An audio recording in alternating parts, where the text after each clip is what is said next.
My neighbor told me he was glad he got to meet my brother today. I don't have a brother, but my wife seems happy for some reason. My neighbor caught me at the mailbox on a Tuesday afternoon. Hey, didn't know you had a brother, he said, grinning like we were sharing some inside joke. I glanced up from sorting through bills. What? Tall guy, brown hair.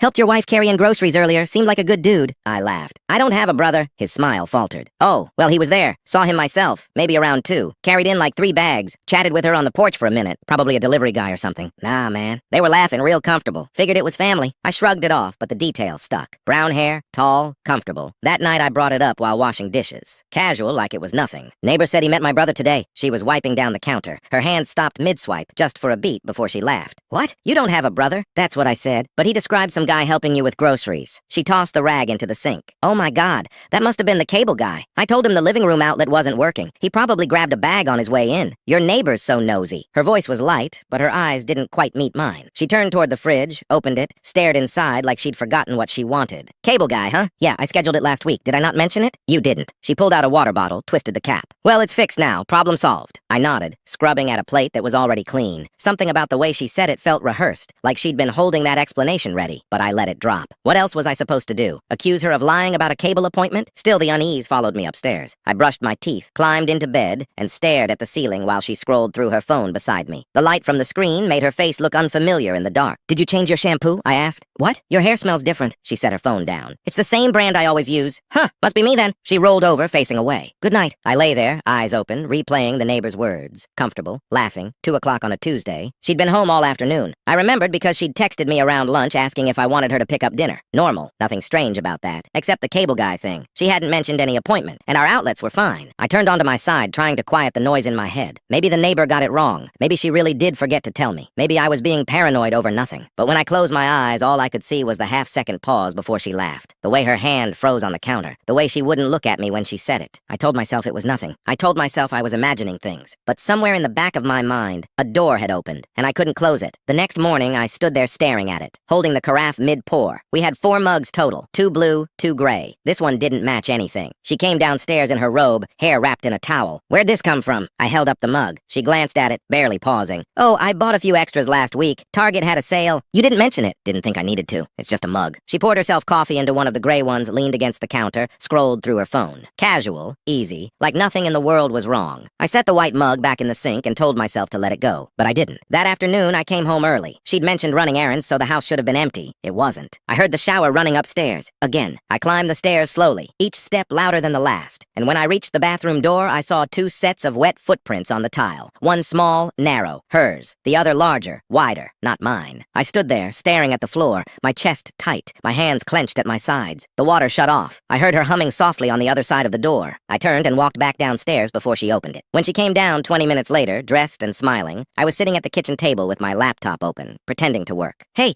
you're home early, she said, breezy, like it was a nice surprise. Meeting got canceled. Oh, well, perfect timing. I was just about to start dinner. She moved around the kitchen, pulling out pans, chopping vegetables, humming that same tune from upstairs. I watched her hands, steady, confident, not a flicker of nerves. Did you shower twice today? Her knife paused mid-chop. What? The floor was wet when I got home. Thought maybe you showered earlier too. She laughed, light and dismissive. I did a workout this morning. Took a quick rinse after. Why? Just asking. She resumed chopping, her rhythm unchanged. You're acting weird. Am I? Yeah, like suspicious or something? Did I do something wrong? I shook my head, closed my laptop. No, forget it. But I didn't forget it. I couldn't. That night, I went into the bathroom and opened the medicine cabinet. My cologne bottle sat on the top shelf, same place it always was. I picked it up, felt the weight of it, half empty, maybe less. I'd used it twice that week, maybe 3 times. It should have been nearly full. I set it back, closed the cabinet, and stared at my reflection in the mirror. My face looked tired, hollowed out, like I hadn't slept in days. Downstairs, she was watching TV, curled up on the couch with a blanket. I sat down beside her, and she leaned into me, resting her head on my shoulder. Love you, she murmured. Love you too. But the words felt like they belonged to someone else. Someone who didn't notice wet footprints or extra mugs or cologne that disappeared too fast. On Friday, I told her I'd be working late. A project deadline, I said. She nodded, kissed my cheek, told me not to stress. I left at the usual time, drove around the block, and parked 2 streets over. Then I walked back. The house looked normal from the outside. Lights on in the living room, her car in the driveway. But there was another car parked out front. A silver sedan I didn't recognize. I stood on the sidewalk staring at it, my pulse hammering in my ears. Maybe it was a friend. Maybe she'd invited someone over. Maybe I was losing my mind over nothing. I walked up the driveway, slow and quiet, and peered through the kitchen window. She was dancing, actually dancing, barefoot in the kitchen, laughing at something someone said. And there, leaning against the counter with a drink in his hand, hand, wearing my hoodie, was a man I recognized. Not a stranger, not some random cable guy. It was him, the guy from the company event 2 years ago. The one who'd worked in marketing before transferring to another office. The one she'd introduced me to at the holiday party. Smiling too wide, laughing too loud at his jokes. I watched them for 10 seconds, maybe less. Long enough to see the way he looked at her. Long enough to see the way she looked back. Then I opened the front door and stepped inside. The music was still playing. Something upbeat, something I didn't recognize. They didn't hear me at first. I cleared my throat. The laughter stopped. She spun around, eyes wide, mouth open like she was about to say something but couldn't find the words. He straightened, setting his drink down, his face going pale. Nobody moved. Nobody spoke. I looked at her, then at him, then back at her. She started crying before I said anything. Just tears, streaming down her face, her hands covering her mouth. I didn't yell, didn't throw anything, didn't demand an explanation. I just walked to the counter, pulled off my wedding ring and set it down next to his drink. I see where your intentions lie. Her voice cracked. Wait. I didn't wait. I turned and walked out the front door, down the driveway, past the silver sedan, and kept walking until I couldn't hear her calling my name anymore. I kept walking until my legs burned, until the streetlights blurred together, until I couldn't remember which direction I'd gone. Eventually, I found myself at a park 3 miles from the house, sitting on a bench under a tree I didn't recognize. My phone buzzed, then again, then kept buzzing. I pulled it out. 17 missed calls, 23 texts, all from her. I didn't open them. I turned the phone face down on the bench and stared at the empty playground in front of me. A couple walked past with their dog. They glanced at me, then away like they could tell I didn't belong there, like I was something broken that had wandered too far from home. When I finally went back, it was past midnight. The silver sedan was gone. The house was dark except for one light in the upstairs bedroom. I parked in the driveway, sat in the car for 5 minutes, and tried to decide if I was ready to go inside. The front door opened before I could make up my mind. She stood in the doorway, backlit, her face in shadow. She didn't say anything, just waited. I got out of the car and walked past her into the house. She closed the door behind me, her voice soft, almost pleading. Can we talk? Not tonight, please. I kept walking up the stairs into the guest room. I closed the door and locked it. She knocked once, twice, then stopped. I heard her footsteps retreat down the hall, heard the bedroom door close, and then the house went silent. I sat on the edge of the bed and stared at the wall until the sun came up. The next morning, she was in the kitchen making breakfast. Pancakes, my favorite. The smell hit me the moment I came downstairs. She turned when she heard me, her eyes red and puffy, her smile forced. I made coffee too, the good kind. I poured myself a cup and leaned against the counter, saying nothing. She set a plate in front of me. 3 pancakes, butter melting on top, syrup drizzled just the way I liked it. I know you're upset, she said quietly, but can we talk about this, please? I cut into the pancakes, took a bite. They tasted like nothing. There's nothing to talk about. Yes, there is. You don't understand what you saw. I saw enough. Her voice cracked. He's just a friend. He came over because I needed help with something. That's all? Help with what? She hesitated. The kitchen sink. It was leaking. I didn't want to bother you at work. So you called him? I didn't know who else to call. I set my fork down. You could have called a plumber. Easier. Yes? I stared at her, waiting for her to break, waiting for the truth to spill out. But she didn't break. She just stood there, trembling, tears sliding down her cheeks. Why was he wearing my hoodie? She blinked. What? My hoodie, the gray one. He was wearing it. He wasn't. I saw him. You're mistaken. I'm not. She wiped her face, her voice rising. You're imagining things. You're stressed, you're tired, and you're seeing things that aren't there. I picked up my plate, dumped the pancakes in the trash, and walked out of the kitchen. She didn't follow me this time. For the next 3 days, she was everywhere, asking about my day, offering to make dinner, suggesting we watch a movie together, smiling too wide, laughing too loud, touching my arm whenever she walked past. It felt rehearsed, like she was performing a version of herself that didn't exist anymore. On Wednesday night, she made lasagna, another favorite. She set the table with candles, poured wine, and sat across from me with that same forced smile. I thought we could use a nice dinner, she said. Just the 2 of us. I took a sip of wine. Sure. She talked through the entire meal. About work, about her sister's upcoming birthday, about a sale at the furniture store. Her voice was bright, animated, desperate. I nodded along, barely listening, until she said something that made me stop chewing. I was thinking we could take a trip. Just us. Maybe next month. Somewhere quiet. A cabin, maybe. I set my fork down. Why? Because we need it. We need time together. Away from everything. Away from what? She reached across the table, her hand covering mine. Away from the stress, the routine, all of it. I feel like we've been drifting and I want to fix that. I pulled my hand back. We're not drifting. Then what's wrong? You tell me. Her smile faltered. Nothing's wrong. I'm just trying to what? Distract me? She flinched. No, I'm trying to reconnect with my husband. I stood up, pushing my chair back. I'm not hungry. Wait. I left the table, left her sitting there alone with her candles and her wine and her lasagna, and went upstairs. That night I heard her crying through the wall. Soft, muffled sobs that went on for hours. I didn't go to her. On Friday, the neighbor caught me getting the mail. Hey man, haven't seen you around much lately. I forced a smile. Been busy. He nodded, leaning against his fence. Your brother still helping out over there? My stomach dropped. What? Your brother, tall guy, brown hair. I saw him again the other day. Figured he was staying with you guys or something. I stared at him, my mind racing. When? Tuesday, I think. Maybe Wednesday. He was leaving your place around lunchtime. What was he driving? Silver car sedan, nice one. I nodded slowly, my throat tight. Yeah, thanks. I walked back inside, my hands shaking, and found her in the living room folding laundry. The neighbor mentioned seeing my brother again. She froze, a towel halfway folded in her hands. What? He said he saw him leaving here, middle of the day. Silver sedan. She set the towel down, her face pale. I don't know what he's talking about. He described him perfectly. He's confused. He's not. Her voice rose, defensive now. I don't know what you want me to say. Maybe he saw someone else. Maybe he's mistaken. I can't control what your neighbor thinks he saw. I stepped closer. Was he here? No. Are you lying to me? She looked me straight in the eye, her jaw set. No. I wanted to believe her. Part of me still did. But the other part, the part that had seen the footprints and the mug and the cologne, knew better. We should go away, she said suddenly, her voice softening. Like I said, a trip, just us. We can leave this weekend. Get out of here. Clear our heads. I don't want to go anywhere. Please, I think it would help. She didn't answer. She just stood there, trembling, her eyes pleading with me to drop it, to let it go, to pretend everything was fine. I turned and walked upstairs,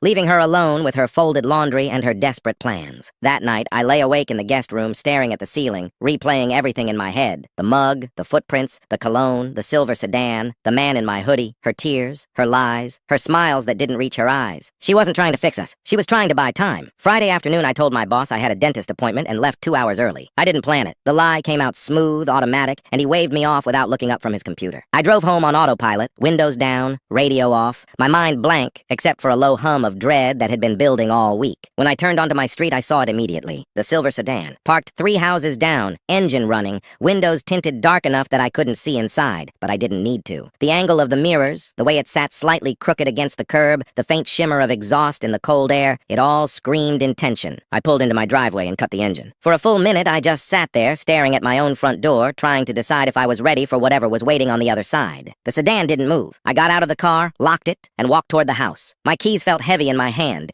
each step louder than it should have been. The front door was unlocked. I pushed it open slowly, the hinges silent, and stepped inside. Music was playing upstairs. Something soft, instrumental, the kind she used to play when she wanted the house to feel cozy. I set my keys on the table by the door and moved toward the stairs. Halfway up, I heard laughter. Hers, light, genuine, the kind I hadn't heard in weeks. Then his, low, easy, comfortable. I stopped on the landing, my hand gripping the banister so hard my knuckles went white. The bedroom door was cracked open, light spilling into the hallway. I stepped closer, quiet, deliberate, until I could see through the gap. She was sitting on the edge of the bed, her back to me, wearing one of my old t-shirts. He was standing by the window, hands in his pockets, smiling at something she'd just said. The same man, tall brown hair, relaxed like he'd been there 100 times before. He reached over and handed her a glass of water, his fingers brushing hers, and she smiled up at him in a way that made my chest feel like it was caving in. I pushed the door open. The music kept playing, but everything else stopped. She turned, her face going pale, the glass slipping from her hand and hitting the carpet with a dull thud. He looked at me, then at her, then back at me, his expression shifting from surprise to something closer to resignation. "You're home early," she said, her voice barely above a whisper. I didn't answer. I just stood there, staring at the two of them, waiting for someone to say something that made sense. "Yeah," I said. "You should go." He moved toward the door, but I didn't step aside. He stopped a foot away from me, his eyes meeting mine for just a second before he looked down. "I'm sorry," he said quietly. I didn't respond. He squeezed past me and disappeared down the stairs. A few seconds later, the front door opened and closed. She stood up, wrapping her arms around herself. "It's not what you think." "What do I think?" "I don't know, but you're wrong." I walked over to the window and looked down at the street. The silver sedan was pulling away, tail lights fading into the distance. "How long?" "It's not like that." Her voice cracked. "A few months?" I turned to face her. "A few months." She nodded, tears streaming down her face.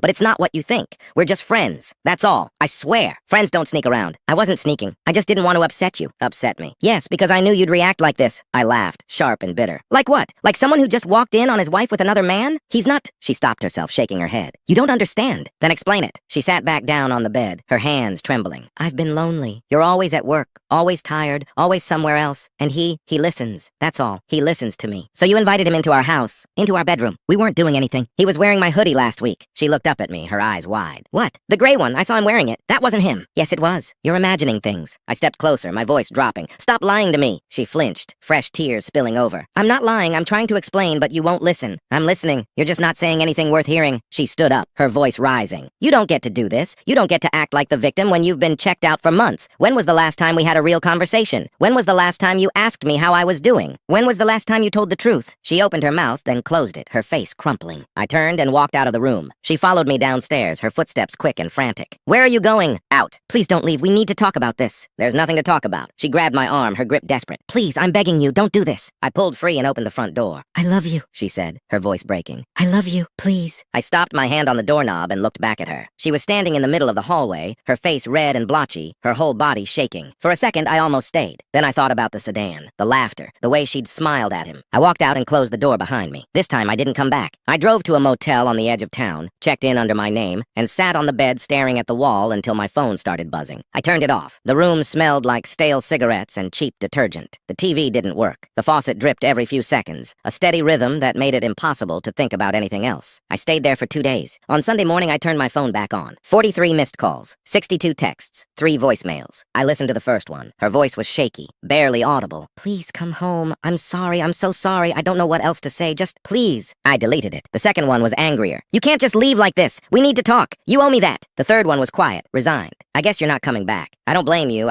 I wish things were different. I deleted that one too. Then I scrolled through the texts. Most of them were variations of the same thing. Apologies, explanations, promises that it wasn't what I thought. But one of them, sent late Saturday night, made me stop scrolling. He's gone. I told him not to come back. I chose you. I've always chosen you. I stared at it for a long time, trying to figure out if I believed her. Then I put the phone down and went to take a shower. When I came back, there was a new text. Your mom called. She's worried. I didn't tell her anything, just that you were working late. I sat on the edge of the bed, water dripping from my hair onto the carpet, and typed out a reply. Don't talk to my family. Her response came back almost immediately. Okay, I'm sorry. I turned the phone off again and lay back on the bed, staring at the ceiling, wondering how long I could stay in this room before I had to face the rest of my life. Monday morning, I checked out of the motel and drove to work. The office felt surreal. People smiled at me in the hallway, asked about my weekend, complained about traffic. I nodded, made the right sounds, sat at my desk and stared at spreadsheets that refused to make sense. Around noon, my phone buzzed. A text from my mother. Your wife says you've been staying late at the office. Don't work yourself to death, sweetheart. I set the phone face down and went back to pretending I could focus. That afternoon, I got an email from our bank. A fraud alert. Someone had tried to use our joint credit card at a restaurant downtown. The charge was declined because it exceeded our daily limit.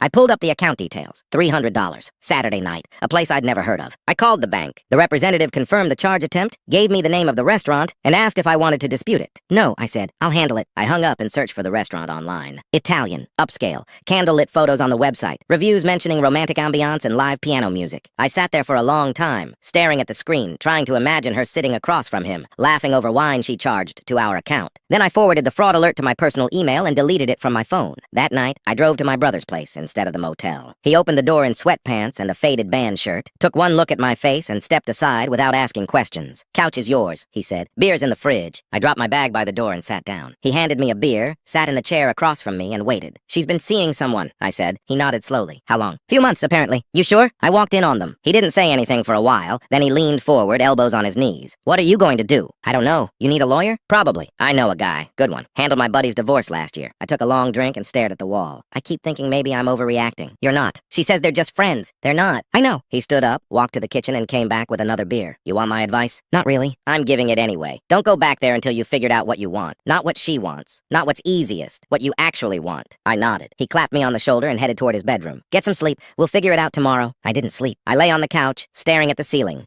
replaying every conversation, every excuse, every time she'd told me I was imagining things. Around 3 in the morning, my phone buzzed. A text from her. Please talk to me. I can't do this anymore. I turned the phone off and closed my eyes. The next morning, I went back to the house while she was at work. I parked down the street, walked up to the front door, and let myself in. The place smelled different. Cleaner, maybe, or just unfamiliar. I went upstairs and started packing. Clothes, toiletries, the watch my grandfather left me, the photo albums from before we got married. I was halfway through the closet when I found it. A shoebox tucked behind her winter boots. I pulled it out and opened it. Inside were dozens of receipts. Restaurants, hotels, a jewelry store, all dated within the last 4 months. And underneath the receipts, a stack of printed text messages. I sat down on the floor and started reading. They were all from him. Sweet, familiar, the kind of messages you send someone you're building a life with. Can't wait to see you tonight. You looked beautiful yesterday. I'm so glad I found you.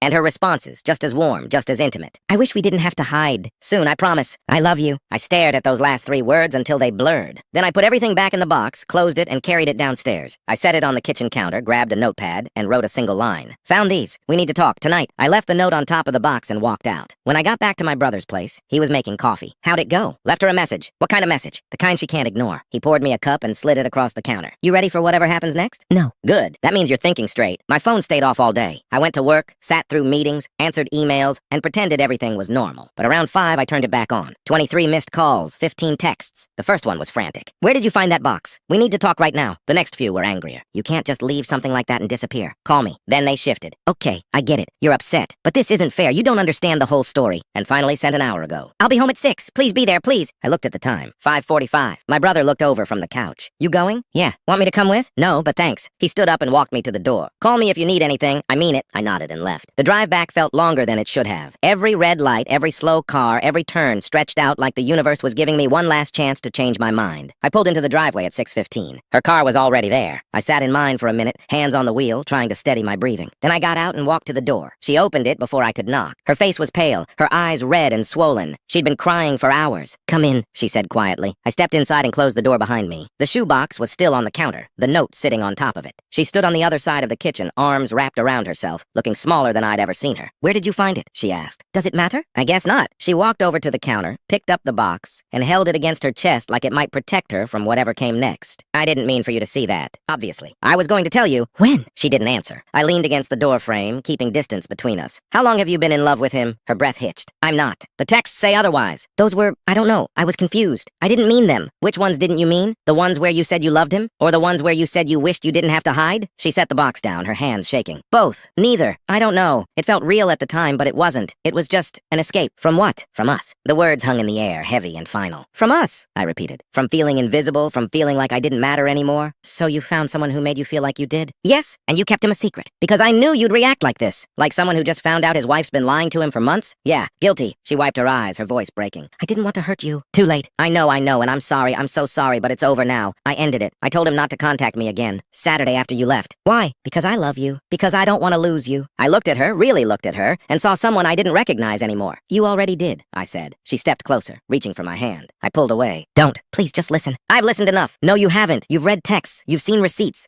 But you haven't heard me." "What's left to hear?" She took a breath, steadying herself. "It started at that work thing, the networking event in March. You couldn't come because you had that presentation the next day. The one where I met him." "Yes." "And you what? Exchanged numbers? Made plans?" "We just talked. That's all it was at first. He listened. He asked questions. He made me feel like I mattered." "I make you feel like you matter. You used to." The words landed like a punch. "When did I stop?" "I don't know. Gradually. You started working late, coming home exhausted. We stopped talking about anything real. We just existed next to each other. So instead of telling me, you found someone else." "I didn't plan it. It just happened. That's not how this works. You made choices. Every time you texted him. Every time you lied to me. Every time you let him into our house." Her face crumpled. "He was never in our house. He was here Friday wearing my clothes." "That was the first time. The only time." "I don't believe you. It's true. The receipts go back months. Restaurants, coffee shops, we met outside. And the hotels?" She looked away. "Answer me." "Twice." "When?" "April and June." I felt something inside me go cold and still. "Where was I?" "The first time you were at that conference in Denver. The second time you were visiting your parents." "So you planned it. You waited until I was gone." "I didn't plan anything. He suggested it. I said no at first. But then I wanted to feel wanted again." "You are wanted by me." "Not like that. Not the way he looked at me." "How does he look at you?" "Like I'm the only person in the room. I used to look at you like that." "I know. And you threw it away." "Which marriage? The one where you tell me the truth? Or the one where you lie to my face and sleep with someone else? That's not fair." "None of this is fair." She sank into a chair, her hands covering her face. "I don't know what you want me to say. I want you to own it. All of it. Not just the parts that make you look like a victim." "I'm not a victim." "Then stop acting like one." She looked up, her eyes blazing. "You think this has been easy? You think I enjoyed sneaking around? Lying to you? Hating myself every time I came home? Then why did you keep doing it?" "Because for a few hours I got to feel like someone other than the wife you forgot about." "I never forgot about you." "Yes, you did. You just didn't notice." I stood there, staring at her, trying to find the person I married somewhere in the wreckage. "When did you decide I wasn't enough?" "I never decided that." "You did. The moment you kissed him. The moment you told him you loved him. You decided." "Those words didn't mean what you think they meant." "Then what did they mean?" "I don't know. I was caught up in something that felt good, and I didn't want to let it go. Even though it meant destroying us. I thought I could keep both." "You can't." "I know that now." "Too late." She stood up, her voice breaking again. "So that's it? You're just done? 8 years and you're walking away without even trying?" "I'm not the one who walked away. A mistake is forgetting to pay a bill.